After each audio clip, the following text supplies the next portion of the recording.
Nararanasan ni Travis Wesley ang pinakamasamang araw na may isip. Hindi araw-araw na sasabihin sa iyo ng iyong minamahal na asawa sa loob ng 23 taon na lalabas siya kasama ang ibang lalaki, simula ngayong gabi. Tahimik na umupo si Travis sa mesa sa kusina, mahigpit na hinahawakan ng isang baso ng monkey shoulder scotch sa loob ng 10 minuto. Hindi siya uminom ng kahit isang patak ng amber na likido, nakaupo lang siya doon, nakatingin ng walang laman, hindi talaga nakikita o naririnig ang anuman, ngunit talagang nakakaramdam ng matinding kirot sa loob niya. Alam ni Travis na walang kahit anong dami ng Alka-Seltzer ang makakapagpagaan sa sakit na kumikirot sa kanyang tiyan. Narinig niya ang mga kwento ng mga asawa ng ibang lalaki na binabanggit ang pakikipag-date sa ibang lalaki, ngunit palagi niya itong binabalewala bilang walang iba kundi isang alamat sa lungsod. Paano ipalagay ng isang babae na tatanggapin ng kanyang debotong asawa ang pakikipag-date niya sa ibang tao, sa ibang mga lalaki? Hindi niya maisip kung paano magiging napakawalang puso ng isang babae sa kanyang sariling asawa, napakabastos na makasarili sa kanyang mga pagnanasa. Nangyari ito noong Lunes, ngunit ito ay isang kaaya-ayang araw sa trabaho ni Travis. Umalis siya bandang 5:00 na masigla, sumisipol habang pumapasok sa bahay. Masaya pa rin, natuklasan niya ang kanyang asawa na nakaupo sa mesa sa kusina, tinatamasa ang isang baso ng red wine at ang kanyang paboritong whiskey.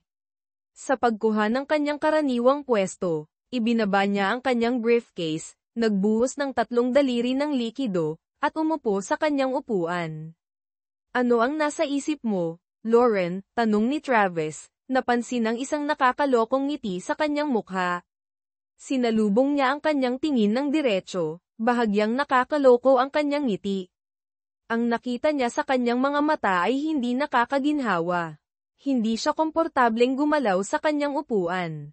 Sa tingin mo ba ay naging mabuting asawa at ina ako sa lahat ng mga taong ito? Trav, tanong niya, ganap na kalmado. Sumimangot si Travis, batid ang kanyang introspective na kalikasan. Halos makita niya ang mga gears na umiikot sa kanyang ulo bago siya sumagot, oo, naniniwala ako. At sa tingin mo ba ay karapat-dapat akong makatanggap ng kahit anong uri ng pagkilala para dito? Patuloy niya sa parehong walang emosyon na tono.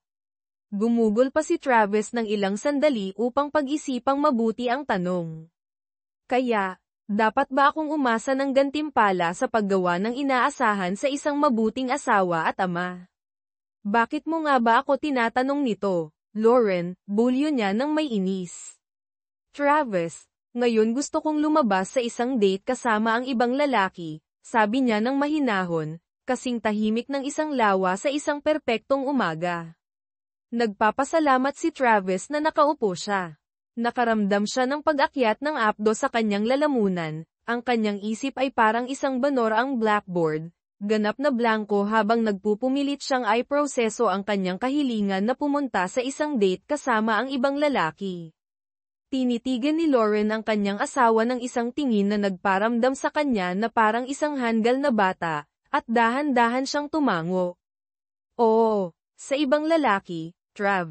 24 na taon na ang nakalipas mula nang maging eksklusibo tayo, at hindi pa ako nakikipag-date sa ibang tao mula noon.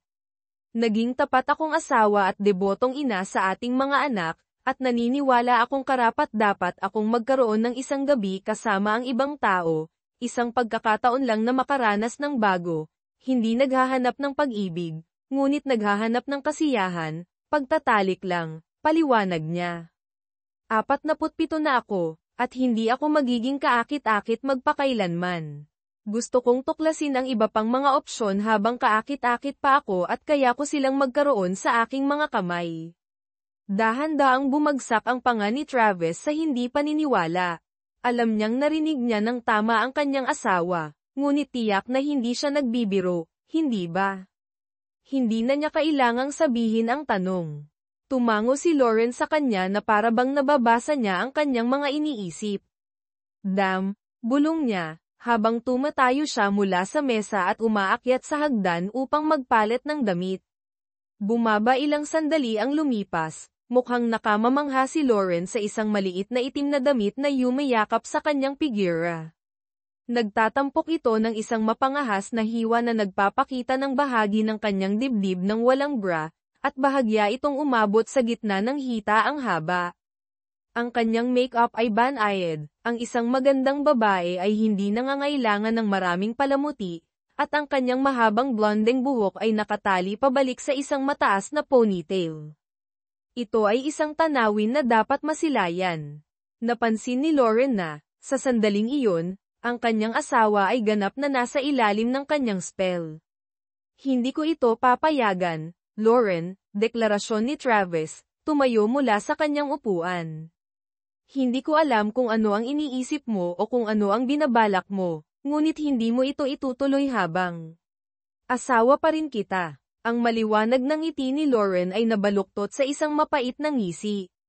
Hindi mo sisirain ang aking gabi, Trav. Maaari kang magsalita ng matigas, ngunit sa kaibuturan ay alam mong hindi mo ako hihiwalayan dahil dito. Saan ka pa makakahanap ng babaeng katulad ko? Alam mong totoo ito, at magagalit sa iyo ang mga bata sa pagwasak sa ating pamilya. Tumigas ka, Travis. Hayaan mo akong magsaya pansamantala, at pagkatapos ay tayong dalawa na lang ulit, tumatanda ng magkasama. Mahal mo ako, Travis, ayaw mong mapag-isa, habang marami akong opsyon. Bumusina ang isang kotse sa labas. Sa pagkuha ng isang maliit na bag, lumapit si Lauren kay Travis, sinusubukang halikan siya bilang palem. Umatras siya na para bang nabigla ng isang electric shock. Sa pagtabi, mukhang nagulat at nasaktan si Lauren sandali, pagkatapos ay tumigas ang kanyang ekspresyon sa galit. Babalik ako, marahil, banggit niya, paalis. Pinanood niya ng may pagkasindak habang lumalabas siya sa pinto. Maaari bang matapos na talaga ang kanilang 23 taong pagsasama? Iyon ang tila, na pag-isipan niya. Hindi man lang sumulyap si Lauren sa kanya habang umaalis siya. Kinumpirma ng mga mananaliksik ang isang malungkot ngunit hindi may kakaila na katotohanan. Ang mga individual na pinagpala ng magandang hitsura ay madalas na may kalamangan sa buhay kaysa sa kanilang mga average na kasamahan. Madali silang bumuo ng mga pagkakaibigan, nakakaakit ng higit na pansin, at nakakatanggap pa ng mas mahusay na grado mula sa mga guro. Sa kaso ni Lauren, napatunayang totoo ito at lalo lamang tumindi nang siya ay maging 13 at ganap na mabuo ang kanyang dibdib. Mabilis niyang natutunan na ang isang kumpas ng kanyang mga pilikmata at isang ngiti ay maaaring manalo ng halos anumang lalaking gusto niya, at para sa mga lalaking nagpapahirap na makamit, pinagdiinan lamang niya ng kaunti ang kanyang pisikal na katangian, na tinatatakan ang deal. Tulad ng halos bawat lalaking nakasalamuhan niya, si Travis ay nahulog sa alindog ni Lauren halos kaagad pagkatapos siyang makilala. Lumipat ang kanyang pamilya sa lungsod bago siya magsimula ng 8 baitang. Sa pagkakilala kay Lauren sa kanyang unang araw ng paaralan, agad siyang nabighani. Si Travis, isang mahusay na atleta na sikat sa kanyang mga kasamahan, kalaunan ay nagtipon ng lakas ng loob na imbitahan si Lauren sa isang high school date, at tinanggap niya ito. Nagsimula silang mag-date at nanatiling magkasama hanggang sa mga unang linggo ng kanilang junior year sa lokal na high school. Iyon ay nangwakasan ni Lauren ang mga bagay sa binata upang habulin si Landon Estes, isang starting player sa football team ng paaralan. Noong panahong iyon, si Travis ay nakatayo sa 5 feet 4 inches na taas at tumitimbang ng 110 lbs, samantalang si Estes ay 6 feet 2 inches na taas at 190 pounds. Sa kabila ng pakiramdam ng sakit, kinilala ni Travis ang sitwasyon. Naunawaan niya na si Lauren ay nasa ibang antas sa mga tuntunin ng hitsura. Sa katunayan, karamihan sa mga lalaki sa paaralan ay hindi kayang makipagkumpitensya sa kanya sa bagay na iyon. Dahil romantikong kasangkot si Lauren sa isang manlalaro ng football, nakisalamuha siya sa sikat na grupo sa paaralan, samantalang si Travis ay nanatiling isa sa maraming anonymous na figura na gumagala sa mga hallway. Nakipag-date siya at nakipagkaibigan sa ilang piling estudyante ngunit walang pakikipag-ugnayan kay Lauren noong mga taon niya sa paaralan. Napansin niya na sa mga bihirang pagkakataong nagtatagpo sila, tinrato siya nito na para bang isa siyang ganap na estranghero. Sa una ay nagalit dito, kalaunan ay tinanggap ito ni Travis. Sa kanyang senior year, si Travis ay lumaki ng 2 pulgada at nakakuha ng 40 pounds. Siya ay isang gwapo at atletikong binata, bagamat hindi siya gaanong kapantay ni Lauren, ngunit muli, iilan lamang ang nakagawa nito. Dumalo siya sa prom kasama ang kanyang kaakit-akit ngunit hindi pambihirang kasintahan. Noong gabing iyon, pareho nilang nawala ang kanilang kadalisayan sa isa't isa. Kinoronahan si Lauren bilang prom queen, samantalang ang kanyang date ay pinangalan ng prom king. Nagtalik din sila pagkatapos ng graduation, gayunpaman, bago ito, hindi siya isang dalaga. Minsan ay minamanipula niya ang mga sitwasyon para sa kanyang kalamangan. Ang pagtatalik ay palaging bahagi ng equation para sa sino mang lalaking maswerte upang makipag-date kay Lauren. Pagkatapos ng high school, nagpersige si Travis sa accounting sa Michigan State University. Sa loob ng kanyang 4 na taon doon, nakipag-date siya sa ilang babae ngunit hindi nakikipag-ugnayan sa anumang seryosong relasyon. Samantala, nag-aral si Lauren ng marketing sa Central Michigan University.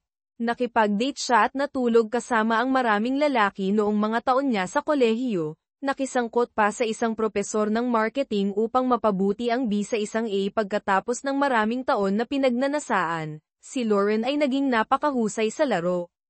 Sa pamamagitan ng pagkakataon lamang, pareho silang nakakuha ng trabaho sa Grand Rapids pagkatapos ng kolehiyo. Halos 1 taon pagkatapos ng graduation, si Travis at ilang katrabaho ay nagpapahinga noong Biyernes ng gabi sa isang sikat na bar at restaurant nang pumasok si Lauren kasama ang 2 kasama. Ang lahat ng mga mata ay agad na bumaling sa nakamamanghang babae sa maikling berdeng damit na may plunging neckline.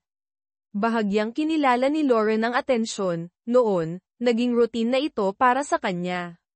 Sino ang Diyosa na iyon? Bulalas ni Steve White sa buong mesa ng mga katrabaho nang walang pag-aatubili.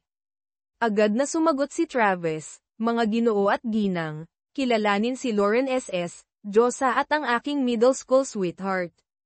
Ang bawat ulo sa mesa ay bumaling mula sa babae kay Travis, marami ang nagtataka sa sorpresa. Kilala mo siya? Tanong ng isa nang hindi makapaniwala. Napangiwi si Travis. Hindi gusto ang anumang atensyon na iginuhit sa kanyang sarili. Kami ay mga 14 na minsan. Nagsimula ang high school, naging invisible ako, at binaliwala niya ako sa loob ng 4 na taon, bulong niya ng tahimik. Kaya, mayroon ka bang anumang juicy stories mula noon, biro ng isa sa mga babae sa mesa, na nagdulot ng pagtawa mula sa grupo. Nakuha nito ang atensyon ni Lauren at ng kanyang kaibigan sandali. Akala niya nakikilala niya ang isa sa mga lalaki sa mesa, ngunit hindi siya sigurado. Ang trio ay umupo sa malapit, kasama si Lauren na nakaharap sa mesa ng hindi gaanong pamilyar na lalaki. Dude, bakit hindi ka lumapit at bumati? Paghimok ni White. Halos naglalaway ka na, biro ni Steve.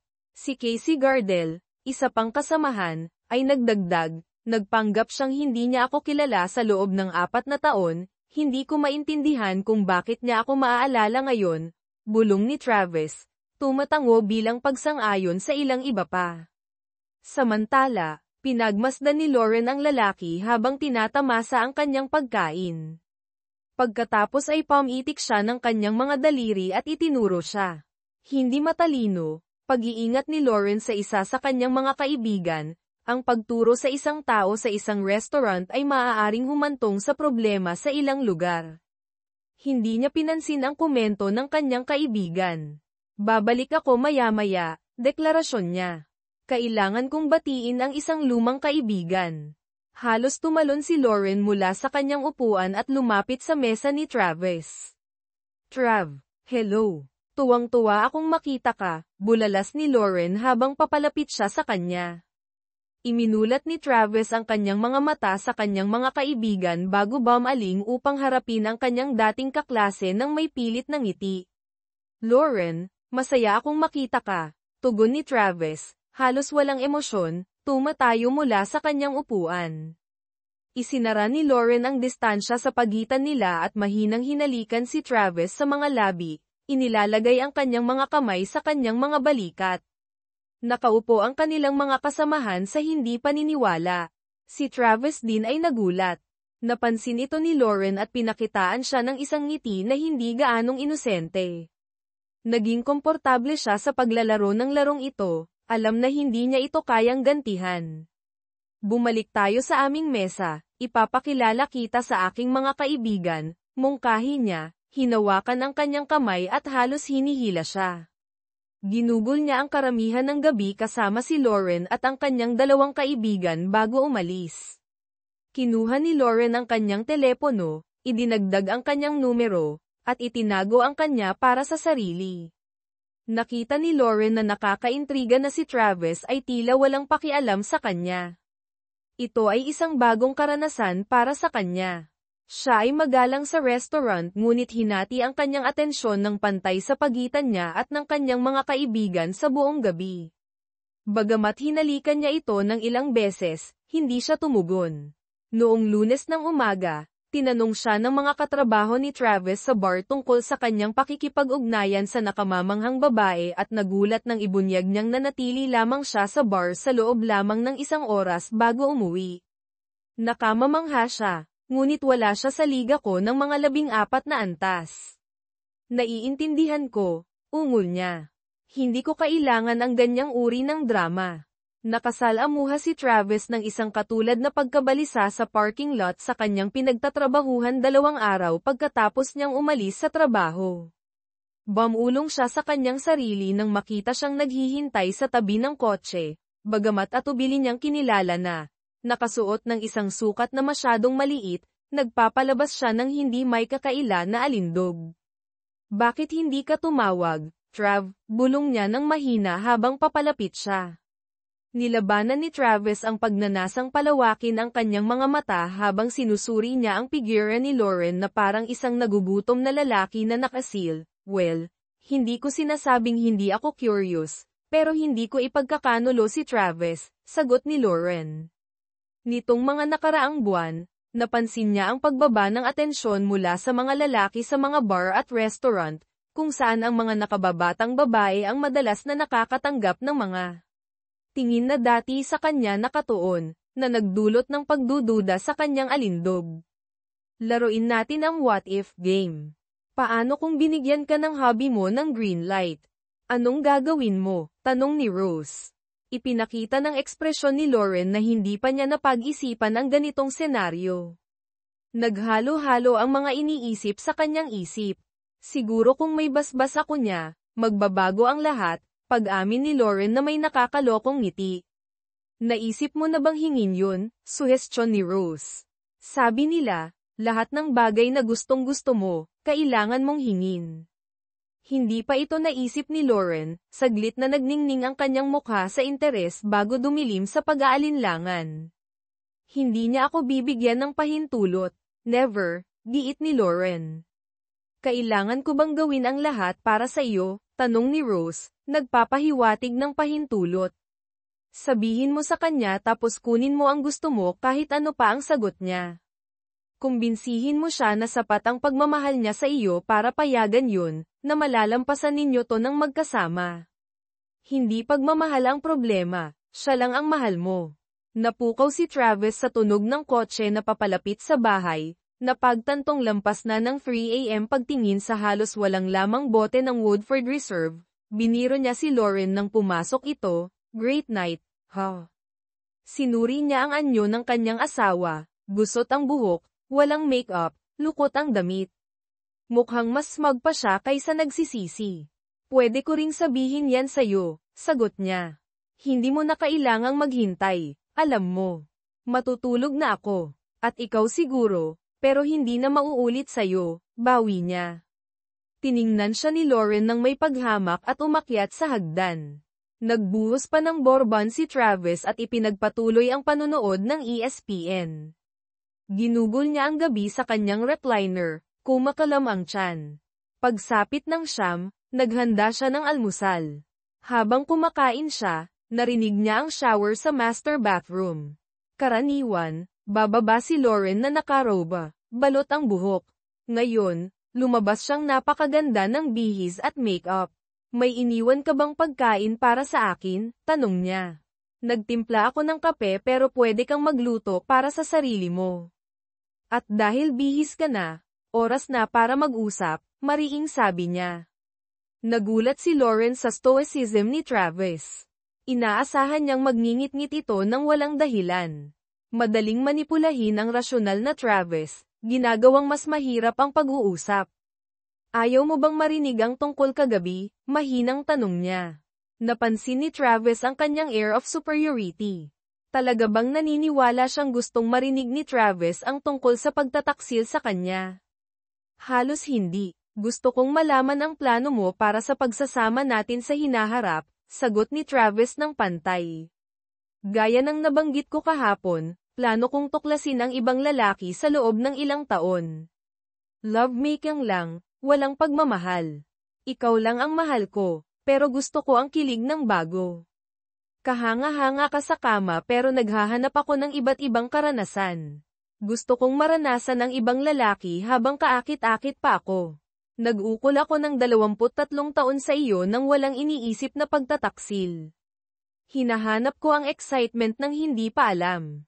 Kamangha-mangha ka pero gusto ko ng kaunting diversity sa loob ng ilang panahon, tapos sama tayong tatanda at magpapasalamat ako sa karanasan, na eksklusibong magpapasaya sa iyo sa buong buhay natin, paliwanag ni Lauren. Nakikinig ng mabuti si Travis habang nagsasalita si Lauren, naghahanda ng toast at jam para sa kanyang kape. Natagpuan niya ang kanyang paraan ng paglalagay ng mantikilya sa toast habang tinatalakay ang pinakamahalagang bagay sa kanyang buhay na medyo detached. Marami siyang tanong. Tungkol lang ba ito sa paghahanap ng iba't ibang karanasan? Hindi ba ako sapat para sa iyo? Tanong niya na may pigil na boses. Bago pa siya makasagot, sumingit siya. Kaya nag-propose ka ng open marriage sa loob ng ilang panahon, tapos babalik sa monogamy mamaya. Ibig bang sabihin nito pwede rin akong makipagkita sa ibang tao? Nahirapan si Lauren na pigilan ang kanyang pagtawa. Ang pag-iisip na yayain ng kanyang sweet at reservang asawa ang ibang babae ay nakakatawa lang. Si Travis ang pinaka-honest about marriage sa lahat ng lalaking nakilala niya. Gayunpaman, kung ito ang kailangan para theoretically na sumang-ayon siya, kung gayon oo, kinumpirma niya, naturally. Inaasahan kong purely physical din ito para sa iyo. Tumaas ang kilay ni Travis at nagkibit-balikat. Hindi naintindihan ni Lauren ang kahalagahan ng kilos na ito, ngunit mayroon siyang inkling. Gusto mo bang makipag-date kay Rose? Mabait siyang babae mula sa opisina ko. Sigurado akong matutuwa siya. Iminungkahi ni Lauren, alam na handa ang kanyang kaibigan na tulungan siyang makamit ang kanyang layunin na manatiling kasal habang hinahabol ang iba pang carnal partner. Naguluhan si Travis. Gustong-gusto ng kanyang 21 taong gulang na binata si Rose, ngunit alam ng responsableng 47 taong gulang na lalaking may asawa na hindi niya pwedeng magpakasawa. Masaya akong makipag-date kay Rose, pero hindi, honey, salamat. Gagawin akong cheater katulad mo kagabi, sabi niya. Ang dating nakangiting mukha ni Lauren ay bumaluktot sa isang grimace ng galit. Hindi ako cheater, sigaw niya. Well, kung yan ang sinasabi mo, honey, sagot niya, mas seryoso kaysa sa inaasahan niya, pero hindi pa rin ako sumasang-ayon dito. Mapapapayag din kita, honey, dahil gagawin ko to kahit ano pa, sagot niya. Noong Lunes ng umaga, bandang 11:00, pumasok si Rose sa opisina ni Lauren at napansin ang kanyang pagkadismaya. Impyerno sa makitid na isip na hanggal na yun, bulong ni Lauren, isinasara ang pinto sa likod ni Rose. Darn it, tinanggihan pa niya ang date sa iyo. Sumimangot si Rose. Hindi ko alam na nasa mesa ako, pero kalimutan mo na. Paano niya matatanggihan to? Sabi niya, itinuturo ang kanyang katawan. Kumusta ang date? Nag-enjoy ka ba? O sinira ni Travis? Tanong ni Rose. Ang ganda ng date. Talagang alam ni Jonas kung paano paligayahin ang isang babae, masayang sabi ni Lauren. Diyos ko, ang tagal na simula nang makasama ako ng ibang lalaki. Talagang pinahalagahan ko ang pagbabago. Sino sa tingin mo ang susubukan ko sunod? Sabay silang tumawa. Natagpuan ni Lauren ang aliw sa kawalan ng agarang divorce papers. Sa kaunting interaction sa pagitan nila, pinili niyang huwag magtanong tungkol sa mga intensyon ni Travis. Hindi alam ng kanyang asawa, hindi nagmamadali si Travis na mag-file ng divorce. Nagtitiwala pa rin siya na gising siya sa katotohanan at pipigilan ang kanyang hanggal na mga plano ng infidelity. Naniniwala siya na posible ang pagpapatawad at paglipas sa kanyang pagkakasala kung tatalikuran niya ang kanyang reckless pursuits. Lumaki ang kanyang optimism nang lumiban si Lauren sa date noong sumunod na linggo. Sa kabila ng patuloy nilang bedroom separation at strained communication, nakakita siya ng bahagyang pag-asa. Gayunpaman, noong sumunod na Biyernes ng gabi, napakaganda na naman ang bihis ni Lauren, tila handa para sa isang date. Seryoso ka bang pinag-iisipan to ulit? Sa parehong lalaki, o may tinitingnan ka ng iba ngayong linggo? Tanong ni Travis ng mariin. Damn, Trav, wala ka bang narinig sa sinabi ko? Hindi ito tungkol sa'yo, tungkol ito sa akin na tinutupad ang mga gusto ko bago mawala ang alindog ko. Hindi sa gusto kita ng mas kaunti, gusto ko lang ng mas maraming variety. Gets mo? Palagi akong hinahabol, at gusto ko lang magpakasawa, pero babalik pa rin ako sa iyo, paliwanag niya. Paano kung ayaw kitang bumalik? Hindi kita hahatiin. Hindi ako tatayo lang habang nag-e-enjoy ka. Hindi ito ako. Hindi ako maghihintay habang sinusubukan mo ang kalahati ng mga lalaki sa bayan. Isang date, baka kayanin ko pa, pero 2 beses. Kawalang galang, pagtataksil, ginugugol ang buong gabi sa labas. Tapos na tayo. Hindi yan ang layunin ko sa Earth, sabi niya. Wa. Pang-aasar niya, kinikilos ang kanyang mga daliri. Ayaw mo akong mawala, hindi kailangang lahat o wala. Noong nakaraang linggo, inutusan ni Travis ang kanyang abogado na ihanda ang lahat ng kinakailangang dokumento, umaasa na hindi nakakailanganin ang mga ito. Balak niyang tawagan ang kanyang asawa noong Lunes ng umaga, ngunit kailangan muna niyang ipaalam sa kanyang mga anak na babae. Nang tawagan niya sila noong gabing iyon, tila hindi nagulat sina Jackie, 21, at Michelle, 19, ngunit sa pakikipag-usap sa pareho, napagtanto niya na maaaring may inklang si Jackie. So alam mong papunta siya sa sakunan na to at hindi mo sinabi sa akin, sabi niya sa telepono. Sa tingin mo ba hindi ko karapat-dapat malaman ang nangyayari? Please, Daddy. Nasa mahirap na sitwasyon ako sa kahit anong paraan. Isa sa inyo ang hindi matutuwa sa akin. Dagdag pa, katawan niya yan. Hindi mo yan kontrolado, at kung gusto niyang ibahagi yun. Tama na, huwag mo nang ituloy, singit ni Travis. Naiintindihan ko na inilagay ka niya sa mahirap na sitwasyon, pero huwag mong sabihin sa akin na pwede niyang gawin ang gusto niya sa katawan niya kahit kailan niya gusto, dahil katawan niya to. Dolly's vows been abolished discussion tungkol sa katawan niya. Naiintindihan ko, pero, simula niya, bago siya sumingit. Damn, Daddy, sorry, Daddy, bulong niya. Nang dumating si Lauren ng 2:00 ng umaga, wala si Travis. Sa kabila ng pagiging 1 oras na mas maaga kaysa sa kanyang huling outing, tila medyo mas gusot siya. Si Gabriel especially Osito ay isang mabigat at malakas na lalaki, marahil ang pinakamalakas na bed partner na nagkaroon siya. Sa pagtatapos ng gabi, halos hindi siya makagalaw, inaasahan ang ilang pasa mula sa kanyang pagkakahawak sa bukas. Sa kabuuan, naging isang kamanghamanghang gabi. Naisip niya na maaari niyang makita si Gabriel ulit sa ibang araw. Ang pagtanggap ng divorce papers sa kanyang opisina noong Lunes ng umaga ay nagdulot kay Lauren ng pagkabigla at kahihiyan. Napaluha siya at tumakbo sa ladies' room, kung saan natagpuan siya ni Rose ilang sandali pagkatapos. Dapat inaasahan. Muna na is-reserve niya yun sa iyo, sabi ni Rose. Sinusubukan kanyang saktan pabalik. Ang mga lalaki, napakabata, naghahanap ng paghihiganti. Bigyan mo siya ng 1 linggo para mag-isa, babalik din siya. Nagpakatatag, bumalik si Lauren sa kanyang mesa, kinuha ang kanyang telepono, at agad na tinawagan ang numero ng kanyang asawa. Paano mo nagawa to sa akin sa harap ng lahat sa opisina? Alam kong nasasaktan ka, pero mas deserve ko ang mas maganda, Trav, halos isinigaw niya sa telepono. Pagkatapos ng 23 taon, hindi ba mas deserve ko kaysa sa pagdesisyon mong mag-isa na buksan ang pagsasama natin? Kung hindi ako tama para sa iyo, hindi mo ba ako pwedeng bigyan ng paunawa para maghiwalay tayo ng parang matatanda? Ayaw ko ng kabutihang asal, ayaw ko ng divorce. Mahal pa rin kita, humihikbing sabi niya. Mahal pa rin kita, pero sa tuwing natutulog ka sa ibang tao, nawawala ang pagmamahal na yun, ungol niya.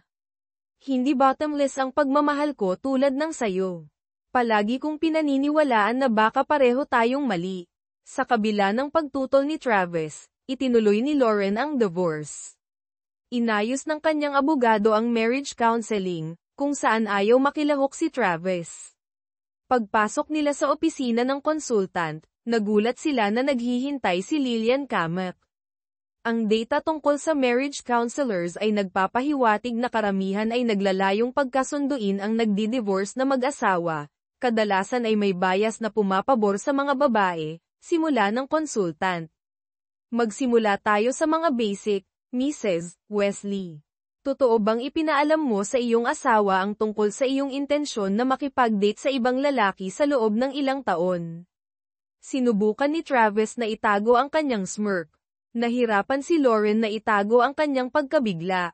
Oo, ginawa ko, sagot niya ng mahina, yan ang gusto ko. Hindi ko kailangang gawin niya yun para sa akin. Hindi ito makakaapekto sa pagsasama namin. Magtatapos tayo dito, sabi ng consultant. Paumanhin sa abala, Mrs. Wesley. Ipapabatid ko sa hukom at wawakasan ang charade na to. Pero, yutal ni Lauren. Honey, kung naisip mo kahit sandali na ang ginawa mo sa iyong asawa ay gag-ana sa akin, kung gayon nagkakamali ka. Dapat kang mahiya sa sarili mo, pero malinaw naman na wala kang hiya. Sa totoo lang, nakakadiri ka, sabi ni Miss Coco. Sa sumunod na buwan, ilang beses na nakipag-ugnayan si Lauren kay Travis araw-araw habang naninirahan siya sa isang maliit na apartment malapit. Hindi niya pinansin ang kanyang mga tawag at text. Sa kalaunan, humingi siya ng tulong sa kanilang anak na babae, na nag-udyok sa kanila na tawagan siyang, Dad. Mahal mo pa rin siya. Kung tumigil siya sa pakikipagkita sa ibang lalaki, muling isasaalang-alang mo, tanong ni Michelle sa isa sa mga pag-uusap na ito. Ginagawa pa rin niya yun, kahit pagkatapos kong mag-file, tanong ni Travis, nanginginig ang boses. Sumunod ang katahimikan, na nagkukumpirma sa kanyang mga hinala. Hindi na tumawag ulit si Michelle o hinimok siyang makipagbalikan. Nagulat si Travis kung gaano kabilis kumalat ang balita tungkol sa kanyang divorce, lalo na sa mga babaeng single sa trabaho. Ilang babae ang nagpahayag ng pakikiramay sa kanyang mga problema sa pag-aasawa, kabilang ang mga mutual friend niya at ng kanyang asawa. Hindi naive si Travis, nakilala niya na hindi lahat ng kanilang pakikiramay ay puro maawin. Tumawag si Connie Mayong, isang matagal ng kaibigan ng kanyang asawa, para ipaabot ang kanyang pakikiramay at halos hayagan na nag-alok sa kanya ng emosyonal na suporta. Nagulat si Travis sa kanyang open flirtation, dahil hindi pa siya nagpakita ng interes sa kanya sa buong pagkakaalam nila. Hindi ko hahabulin ang asawa ng kaibigan. Mali yun, tiniyak niya sa kanya, pero ngayong single ka na, iba na ang sitwasyon. Interesado ako sa'yo. Nagulat, na-flatter ako, pero hindi pa ako opisyal na single, Connie. Hindi tayo magsisimula ng kahit ano hanggang pagkatapos ng divorce. Baka old-fashioned ako, pero hindi ako mag-cheat, giit ni Travis. Napaka-boy scout mo, Trav. Isa yan sa mga bagay na hinahangaan ko sa'yo. Pwede mo ba akong iset up sa isang date kapag malaya ka na? Tanong ni Connie. Siyempre, sumang-ayon si Travis, pero ayaw kong gambalain ang pagkakaibigan mo kay Lauren. Magkaibigan na kayo sa loob ng maraming taon. Pinahahalagahan ko ang pag-aalala mo, pero hindi ko dapat palampasin ang pagkakataon dahil lang hindi karaniwan to, sagot ni Connie. Baka tawagan kita kapag wala na akong tali, biro ni Travis. Si Connie, isang kaakit-akit na Asian na babae na nakatayo sa 5 feet 2 inches na may toned na pangangatawan at abot-baywang na itim na buhok, ay tiyak na kaakit-akit kay Travis, na nakita na nakakagulat na nagpakita siya ng interes sa kanya. Totoo sa kanyang salita, tinawagan ni Travis si Connie sa araw na natapos ang kanyang divorce. Lumabas sila para kumain at sa isang lokal na jazz club noong Sabado ng gabi. Napansin ni Connie ang pagkabahala ni Travis at nagkomento tungkol dito. Pakiramdam ko teenager akong clueless, pagtatapat niya. Mahigit 26 na taon na simula nang makipag-date ako sa iba maliban kay Lauren. Sinabi mo ba sa akin na ang contraceptive sa wallet mo ay pareho pa rin ng huling date mo bago kay Lauren? Tukso niya. Dapat ba nagdala ako? Damn, hindi ko man lang naisip. Well, talagang wala na ako sa practice, pag-amin ni Travis. Sa pagtatapos ng gabi, hinalikan siya ni Connie ng marahan, na nagdulot sa kanilang pareho na maging masaya. Nangako si Travis na tatawag ulit. Ang pag-alis ng kanyang wedding ring sa araw na natapos ang kanyang divorce ay tila hindi mahalaga kay Travis, ngunit malinaw na malaki ang naging epekto nito sa mga babaeng single. Napansin ng ilang babaeng coworker ang kawalan ng kanyang singsing at nagkomento tungkol dito, na humantong sa kapansin-pansing pagtaas ng flirting sa opisina. Ito ay hindi pa nararating na teritoryo para kay Travis, at isang araw noong tanghalian, nagtiwala siya sa kanyang matalik na kaibigan sa trabaho tungkol sa biglaang atensyon. Wow, napakaraming nakamamanghang babae sa opisina na to. Paano ko hindi napansin to dati, sabi ni Travis. Ikaw, kaibigan, ang epitome ng isang henpecked na lalaki, sabi ni Robert Ardido. Masyado kang nahuhumaling sa kanya kaya hindi mo man lang nakita ang ibang mga babae na kaakit-akit. Oo naman, maganda siya, pero hinayaan mo siyang kontrolin ka, at baka bahagi yun ng problema. Palagi siyang sinusubukan ng mga hangganan. May halaga doon, at masyado kang conditioned, nagpapalabas ng vibe na walang babaeng sumulyap man lang sa'yo. Sa unang buwan pagkatapos ng divorce, nakipag-date si Travis sa 4-2 kay Connie. Bagamat hindi pa siya natutulog sa alinman sa kanila, hindi yan ang layunin niya. Pagsapit ng ikalawang buwan, mataas pa rin ang demand, at natulog siya sa 2 babae. Ang mga anak na babae ni Travis, na mas nakikipag-ugnayan sa kanilang ina kaysa sa kanya kamakailan, ay paulit-ulit na naririnig ang kanyang sinasabi na habang kaya niyang akitin ang sinumang lalaki ng walang kahirap-hirap, nahihirapan ang kanilang ama na makahanap ng kasama, pabayaan na ang isang steady na girlfriend. Naaawa sa kanilang ama, binisita nila siya ng sorpresa isang Sabado ng umaga mga 2 buwan pagkatapos ng divorce. Hindi natuwa si Travis na ginaising siya ng 36 minuto pasado 8:00, lalo na pagkatapos aliwin ang kanyang bisita hanggang gabi. Si Sonia, isang boxem na 25 taong gulang, ay anak ng isang kaibigan na nangangailangan ng isang maasahang escort para sa kanyang kasal. Ang gabi ay naging maayos kaya nagpa siya silang ipagpatuloy yun sa apartment ni Travis.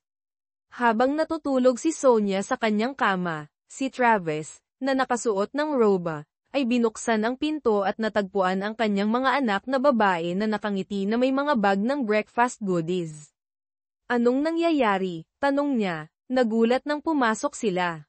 Hi Dad, pwede bang sumama ang 2 mong paboritong anak na babae para mag-almusal? Hiyaw ni Jackie habang inaalis nila ang mga bag. Pagkatapos magpalitan ng halik sa pisngi, dinala sila ni Travis sa kusina. Nasa kalagitnaan na sila ng bagel nang lumabas si Sonia mula sa kwarto na nakasuot ng isa sa mga shirt ni Travis, bahagyang naka-unbutton at malamang na walang iba. Sorry, hindi ko alam na may mga bisita tayo, baby, sabi ni Sonia. Sabi ni Mom, ikaw ang masusunod. Namula ang magkabilang babae habang nagtitimpla si Sonia ng kape. Hindi.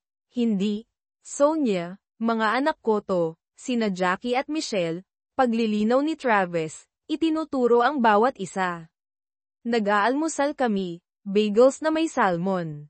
Humadyak-jak si Sonia, na naging dahilan para gumiling ang kanyang malawak na walang bra na dibdib. Sumandal siya sa braso ni Travis at umupo sa isang upuan sa tabi niya. Nagsalita ang apat sa casual na pag-uusap hanggang sa binanggit ni Jackie ang tungkol sa mga kamakailang pakikipag-ugnayan ni Travis kay Lauren. Nagbago ang kanyang mood, na nagmarka ng unang pagkakataon na nakaramdam siya ng pagkabalisa sa mga nakaraang araw. Hanggang sa sandaling yun, pinaniwalaan niyang halos imposible na magalit sa paligid ni Sonia, sa kabila ng pagiging medyo masyadong sobra para sa kanyang 48 taong gulang na sarili.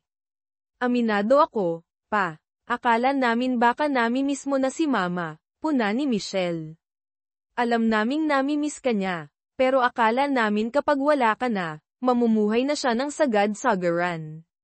Alam kong ako ang kanyang angkla, kahit pa nga nagpapasok siya ng 2 lalaki ng sabay sa dati nating kama, pa. Bulalas ni Jackie, habang humihikbi si Sonia at sumimangot si Michelle. Hindi siya bastos, alam mo. Seryoso mong isipin ito, ilang iba't ibang lalaki na ang nakatulog niya simula nang maghiwalay tayo. At yung 2 alam ko bago ako umalis. Kapwa na mula ang mga babae at ibinaba ang kanilang tingin. Wow, kung 2 lalaki kada buwan sa loob ng, 10 buwan. Iyon ay 20 iba't ibang lalaki. Kung 3 lalaki kada buwan. 30. Para sa akin, marami na yon, puna ni Sonia. Kung nakakapatay ang tingin, matagal nang inilibing ng mga anak na babae ni Travis si Sonia ng 6 na talampakan sa ilalim ng lupa. Alam na alam niya ito. Uy, huwag niyo akong sisihin kung hindi kayang ipikit ng isang babae ang kanyang mga binti, banat ni Sonia. Mga anak, huwag nating sirain ang maganda kong weekend, pigil ni Travis. Sorry, sabay-sabay na bulong ng 3 dalaga. So, kayong 2 na ba? Tanong ni Jackie kay Sonia ng mahina. Parang hindi ka naman mas matanda sa akin. Sabi ng tatay mo magkasing edad tayo, pero huwag kang mag-alala, hindi ako magiging stepmother mo. Magkaibigan lang kami, mabait siyang tao. Siya ang date ko sa wedding reception kagabi, at medyo hot siya. Nabanggit ko na bang mabait siyang tao? Well, sang-ayon kami na mabait siyang tao, kahit alam naming medyo tanga siya minsan, puna ni Jackie, at oo, medyo attractive siya para sa isang taong pwede nang maging tatay mo. Ngayon ay si Sonia naman ang namula. Namula rin si Travis. Hoy babe. Tandaan mo may lunch tayo kasama ang mga pamilya ng bagong kasal sa hotel ng tanghali. Kailangan kong maligo at kumuha ng ilang damit mula sa lugar ko bago tayo pumunta, paalala ni Sonia. Iginulong ng 2 anak na babae ang kanilang mga mata sa kanilang ama. Ma, kasing edad ko siya, ipinaalam ni Jackie sa kanyang ina sa panahon ng pananghalian ilang linggo pagkaraan, at parang hindi naman one-time thing lang yun. Matagal silang magkasama. Nag-enjoy sila sa isa't isa. Sa tingin ko hindi na siya babalik sa iyo kaagad. Hindi. Nahuli mo lang siya sa magandang araw. Malamang tinulungan niya ang anak ng isang kaibigan at nagkataon lang. Malamang malandi siya na makikipagtalik sa kahit sino. Mabait ang tatay mo, pero hindi siya player. Sagot ni Jackie. At kung saan sa linya, nagpasya ka na ang lahat ay tungkol sa iyo. Sulit ba? Sa unang pagkakataon, ipinahiwatig ng mukha ni Lauren ang hirap ng kanyang naranasan. Mula sa pananaw ni Rose, ang lahat ay mas maganda kaysa sa aktwal na nangyari. Hindi niya masabi sa kanyang anak na ang pagtatalik ay ordinaryo, ngunit hindi ito sulit, at hindi rin niya maamin na hindi niya naisip na gagawa si Travis ng anumang bagay maliban sa pagmumukmok sa kanyang magandang ex-wife. Masyado siyang nakatuon sa kanyang sarili na hindi niya napagtanto na ang isang gwapo, kung hindi man nakamamanghang lalaki na may magagandang katangian, talino, at isang matatag na trabaho ay maaaring maging lubos na kanais-nais sa dating scene, hindi lamang para sa mga babaeng nasa katanghaliang gulang.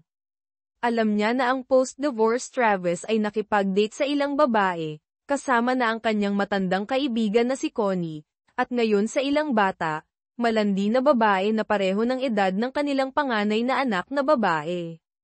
Sa halip na magmukmak sa bahay, nagpunta siya sa mga date na parang isang solong 20 taong gulang at nakakuha ng higit na pansin kaysa sa nararapat sa kanya.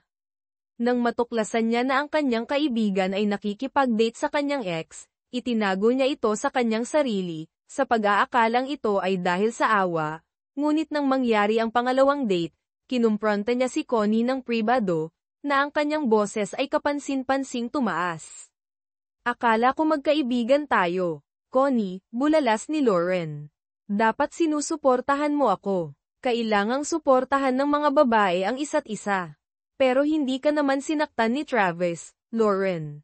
Mabait siyang tao, kamangha-mangha pa nga. Siya ang lahat ng hinahanap ko sa isang lalaki. Bakit hindi ako dapat makipag-date kay Trev? Pumipila ang mga babae para sa kanya. Prime dating material siya. At isa siyang tunay na gentleman. Dagdag pa, mahusay siya sa kama. Makikipag-date ako sa kanya kahit kailan niya hilingin. Paano mo maitataboy ang ganoong klaseng catch? Tumayo si Lauren ng tahimik, nakanganga sa kanyang kaibigan.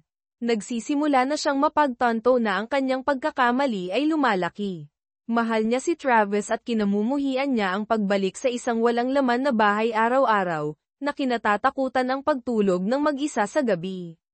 Si Travis, sa kabilang banda, ay hindi naisip na magiging ganito kabala ang kanyang buhay.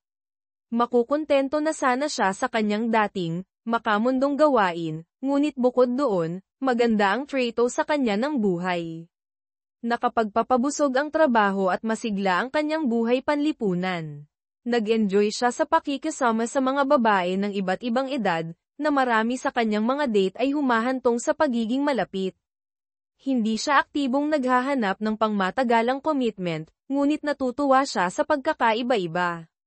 Higit pa sa buhay kaysa sa pagiging kasal sa isang magandang babae. Si Mara Goodlang ay naglaro ng hanggang balikat na kulay pilak na buhok na may mga streaks ng lila, na hinayla pabalik sa isang nakapusod sa ilalim ng kanyang Chicago Cubs baseball cap. Ang kanyang masikip na asul na Cubs t-shirt ay nagpatingkad sa kanyang malaking dibdib, habang ang kanyang mapusyaw na asul na Levi's ay humalik sa kanyang figura na parang sa isang 20 taong gulang, sa kabila ng pagiging 60 taong gulang. Nakaupo sa kaliwang larangan ng bleachers sa Wrigley Field, nakakuha siya ng higit pa sa kanyang patas na bahagi ng pansin. Kabilang sa mga humahanga sa kanya ay si Travis Wesley, ang ex-husband ng isa sa mga matagal ng empleyado ni Mara, si Lauren Wesley. Sina Travis at Mara ay dumalo sa isang laro ng Cubs bilang bahagi ng isang weekend getaway sa Chicago. Si Mara ay nakipagtulungan kay Lauren Wesley ng higit sa 15 taon. Nakilala ko si Travis sa ilang pagpapaandar ng kumpanya kung saan sinamahan niya ang kanyang nooy asawa, at palagi ko siyang natatagpo ang gwapo at kaaya-aya, paggunita ni Mara. Alam niya na naghiwalay sina Travis at Lauren mga 2 taon na ang nakalilipas, habang si Mara mismo ay nabalo ng mga 5 taon. Ang kanyang asawa ay namatay sa isang aksidente sa sasakyan. Sa panahong ito, nagkaroon lamang siya ng isang date, pagkatapos nito ay nagpasya siyang kunin ang numero ng telepono ni Travis. Oo, naaalala siya ni Travis. Nahirapan siyang kalimutan ng isang babae na nagpakita ng parehong pagiging elegante at kagandahan.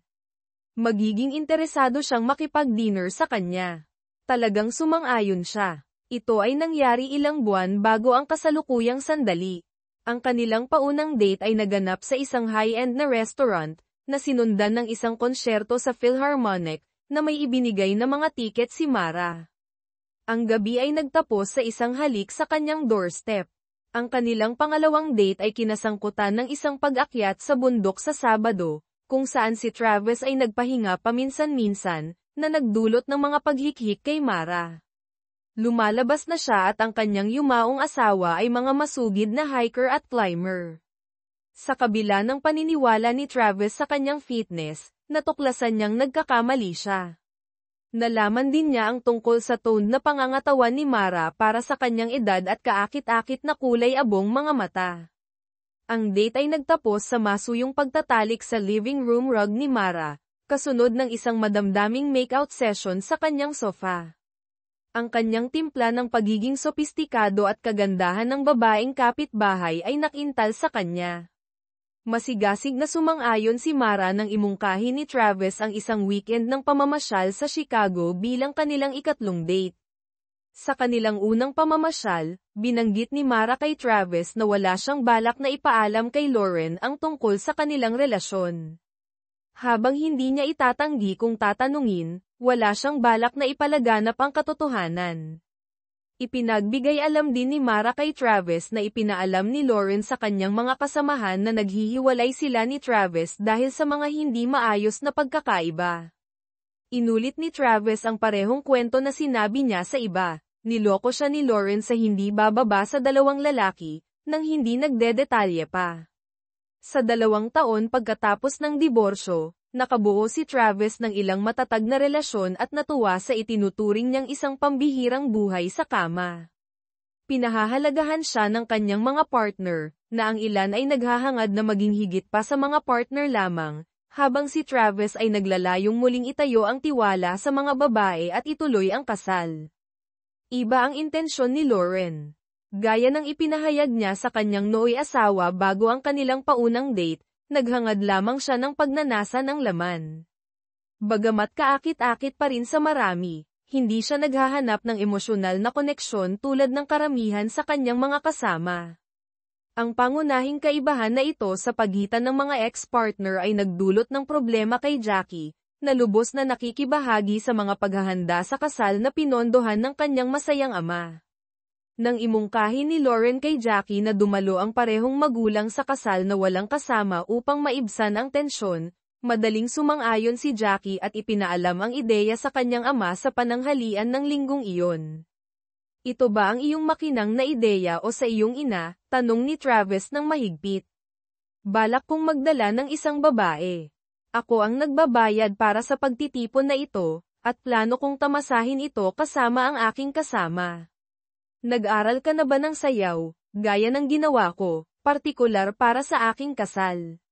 Medyo nakakataba ng puso, walang buts, Jackie.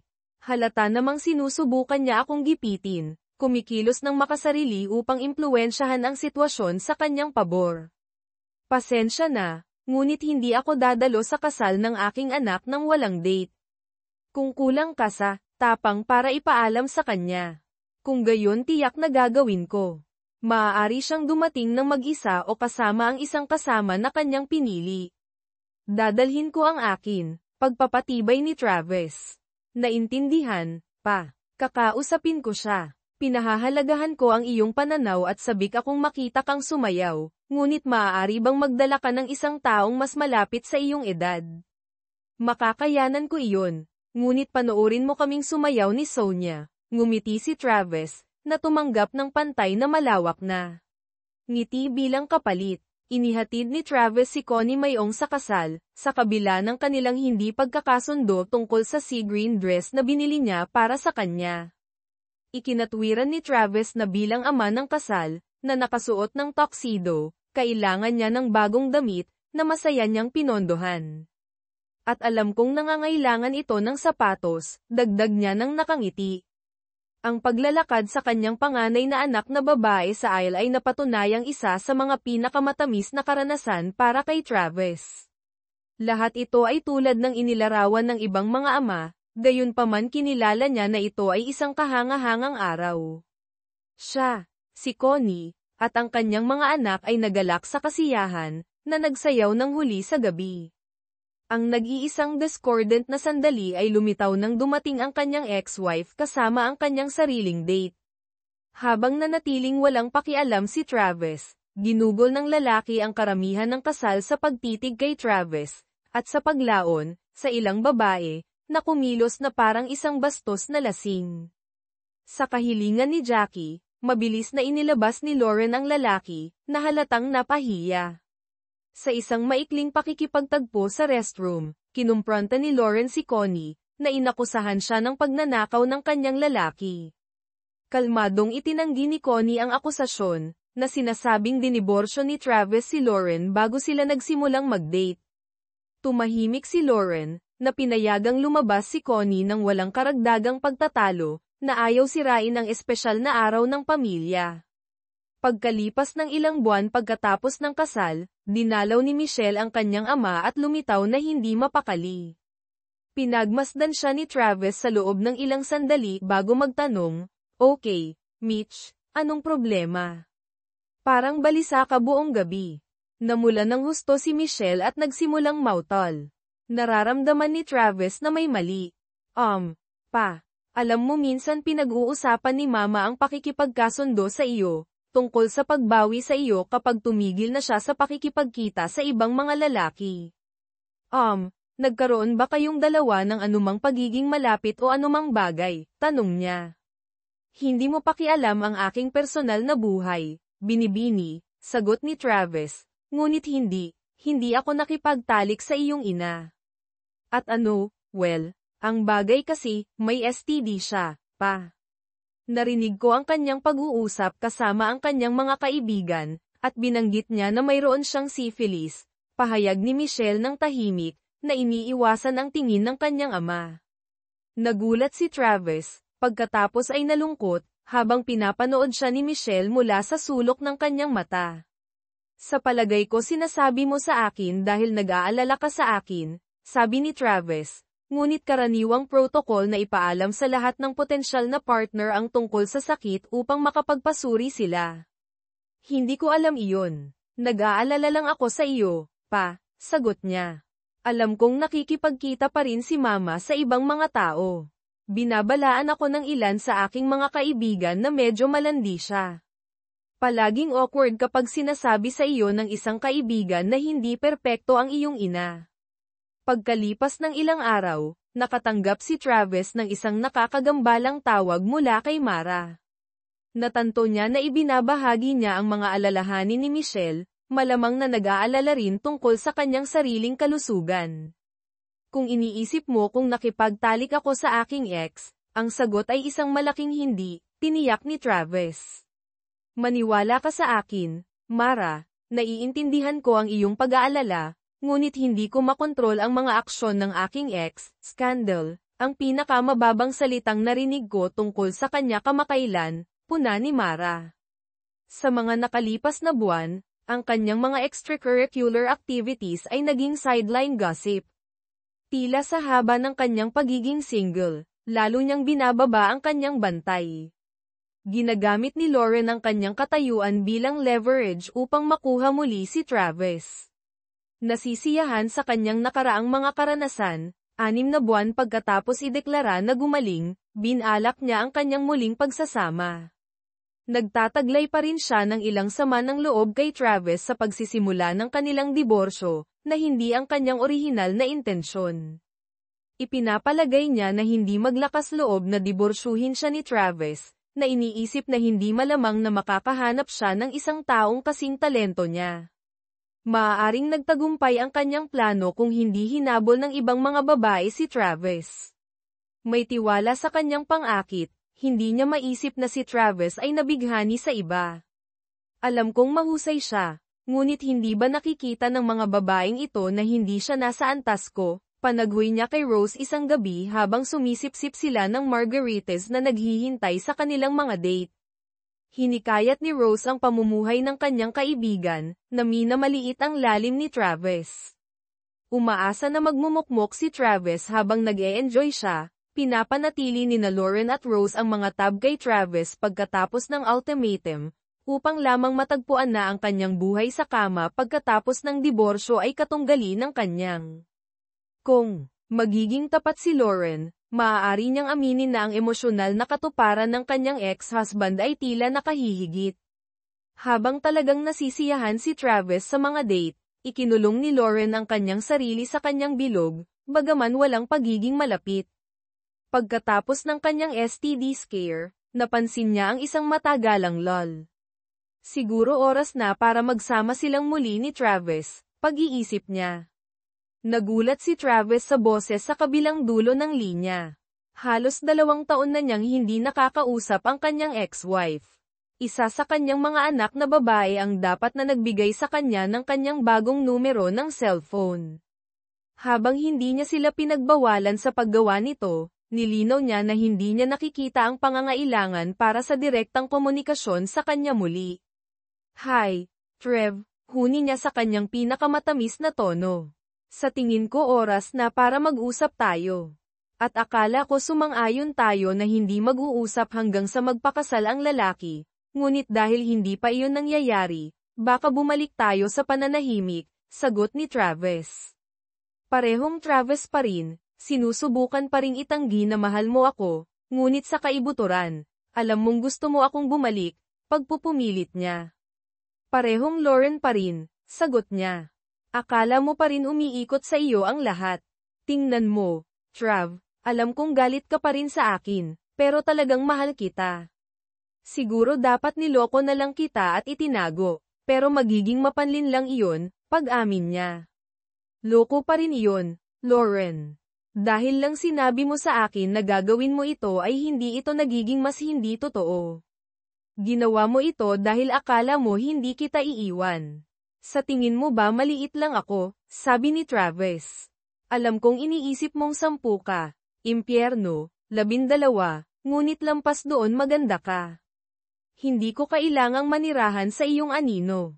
Ipinakita sa akin ng mga nakalipas na taon na higit pa ako sa asawa ng isang magandang babae. Gusto ng ibang mga babae ang maya-alok ko at handang bumawi ng emosyonal. Ang aking mga nakalipas na taon ay naging kahanga-hanga. Bakit ko gugustuhing makipag-date sa isang makasariling babae muli na malinaw na hindi ako nirerespeto at, kahit ano pa ang kanyang sabihin, ay hindi ako mahal sa paraang minahal ko siya. Mahal. Sa nakaraang panahunan, pagtatapos niya. Pagkatapos ibaba ang telepono, bumaling si Travis sa babae sa tabi niya. Handa na para sa round 2, tanong niya kay Sonia. Sa huli ay natagpuan ni Sonia ang kanyang soulmate at pinakasalan siya, ngunit patuloy na nakipagrelasyon sina Connie at Mara kay Travis. Mahal niya silang dalawa sa kanyang sariling paraan, ngunit hindi na muling nagpakasal. Mahal din nila siya sa kanilang sariling paraan, at tinanggap ng parehong babae ang dinamikong ito. Pagkalipas ng ilang taon, pareho silang inimbitahan sa kasal ng kanyang pangalawang anak na babae na si Michelle. Hindi ito ikinatuwa ni Lauren, na hindi inimbitahan ang kanyang boyfriend. Nagreklamo siya sa kanyang anak na babae, ngunit hindi nakisimpatya si Michelle. Pagkatapos ko, ni Jackie, at ng kanyang pamilya, sina Connie at Mara ang 2 taong pinakamalapit sa buhay ni Pa, sagot ni Michelle. Mahal nila siya para sa kung sino siya at pinapahalagahan nila siya kaysa sa kanilang sariling makasariling interes, na hindi lahat ay masasabi tungkol sa kanilang